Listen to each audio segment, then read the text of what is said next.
All right, Algebra 2. Today we are doing multiplying polynomials.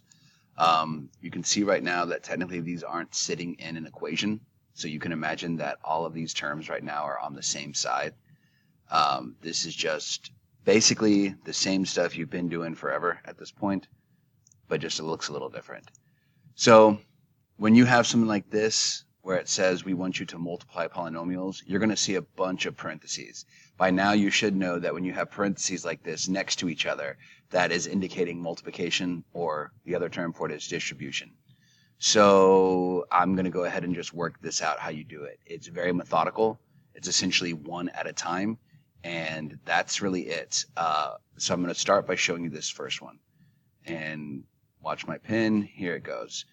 This says 5xy times 4x cubed y. This looks like a lot, but really all you have to remember is that numbers can basically be multiplied into everything. So like this 5, I can put onto the 4, and technically, if there was no 4 there, there'd be a 1, so I could multiply it by a 1, etc. So, but everything else goes with itself. So I can multiply 5 times 4, and I'm going to show you that. So 5 times 4 is 20. You can multiply, then after that, you go straight to the neighbor. And the neighbor in this case is x. And you're going to multiply x times the x cubed, which gives you x to the 4th. I know a lot of y'all may not remember that, but for those who don't remember, x to the 3rd actually looks like this. X times x times x. So if you were to add another x, or excuse me, multiply another x into there, see that multiplying x, you would basically end up with 4. So remember that as we go forward. And then I can multiply this y by this other y. This is y to the 1 times y to the 1, which gives you y squared. And then you basically have done this part of it. And now what you're going to do is multiply this part of it. And this is not new math, and that's what I would tell you while doing this. I want y'all to make sure you recall all the stuff you've done like this before. So here we go. Now we're going to do this again. I'm going to multiply the numbers, and in this case, I'm going to get 40. I'm going to multiply the letters, which x 4th times x squared is x to the 6th. Remember, we add those exponents together. And then there's no y over there, so you can just bring the y down, which gives you y squared. So that's our entire answer. You can put it up here. 40x to the 6th y squared. And that's that. I'm going to go ahead and solve this next problem as well too. I'm going to do it a little quicker. I'm going to look at the numbers. 6 times 7 is 42. X 3rd times x to the 4th. Add those exponents together and you get x to the 7th. And again, we're just going in order. Notice I started at the 6 and went to the 7. Then I went to the x, went to the x. Now I'm going back to the y, and I'm going to go back to this y. Y squared times y to the 1 is y 3rd. Going to go down to the next one, and I essentially have 8p squared times 2p to the 8th. So 8 times 2 on my first one is going to be 16. And then I have p squared times p to the 8th, and that's just going to add up to p to the 10th. That's pretty much it. It's going to get more complicated, obviously, because it's math, and that's what we do. I'll simplify this next one real quick. -5, when you see that basically just the rules stay the same. A -5 times a +3 is a -15. So we have a -15, and then x 3rd times x to the 6th. You add those up, and you get x to the 9th. So I'm going to go ahead on to the next examples too, because I think the more you see work, the easier it will get for you. All right, number 5. This is where it gets a little bit more intense.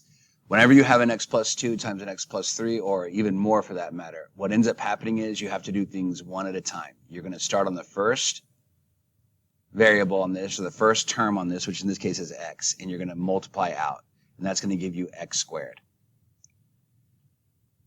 Because x times x is x squared. So then what we do is we literally go back to the x again, and then this time we're going to multiply to the 3. And that's going to be adding 3x. adding 3x, and my pen is crappier than ever. Adding 3x. Then what happens is we move on to the next one. Now you'll notice I'm out of like anything to multiply the x by. So now I move to the 2. And the 2 does the same thing. It's going to start by multiplying by that x. So I have plus 2x. Then it's going to go back and multiply by this 3. And I'm going to end up with plus 6. We're not quite done yet because you can see over here there's a 3x and a 2x. Those end up being put together.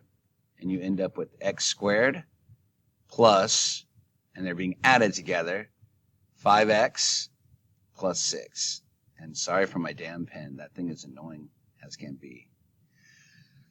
X squared plus 5x plus 6. That's what that turns into. I'm going to go ahead and model the next one right here. 2x goes to 2x. And I'm treating this almost like a review. This should be something you recognize that you've done. Go back to the 2x, multiply it. You will take the sign in front, which in this case is -1. And you end up with the minus 2x. And then I'm going to go to the next one. I'm out of things to multiply 2x by, so I have my -6. It gets multiplied by x, so I have minus 6x. And then my minus 6 gets multiplied by my -1, which turns it into a positive 6. -2x minus 6x reduces down to -8x. So I have 2x squared minus 8x plus 6. That's how you basically do those types of problems. I'm going to move on to other difficult problems, like number 9. So here we go. Number 9, this is basically the same thing as we've been doing before. This has one term to multiply out, so we're going to start and go one at a time. 3x times x squared gives you 3x to the third. And then we're going to multiply again. We're going to multiply 3x by that -2xy, so that gives me a -6. That gives me an x squared. And then that gives me a y.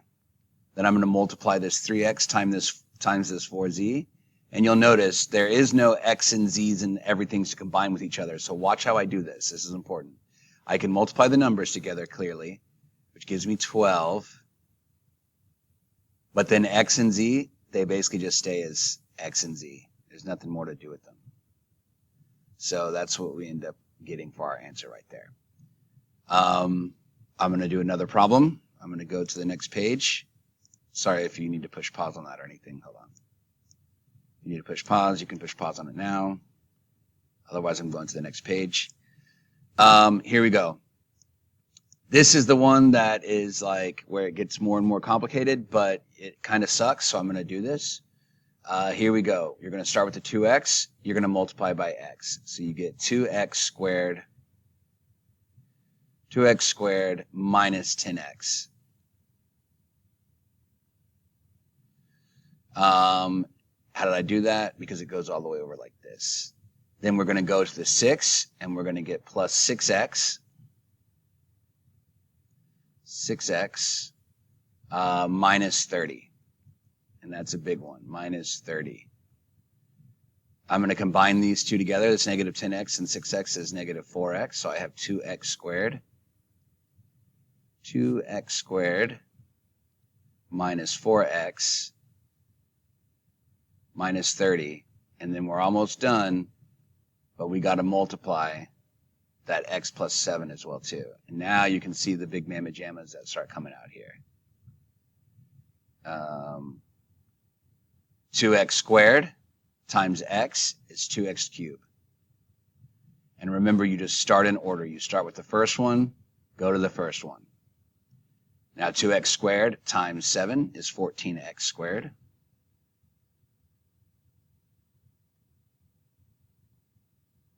Now we go to the next. We already did the 2x's. Now we're going to go to the negative 4x. Negative 4x times x is minus 4x squared. Minus 4x squared.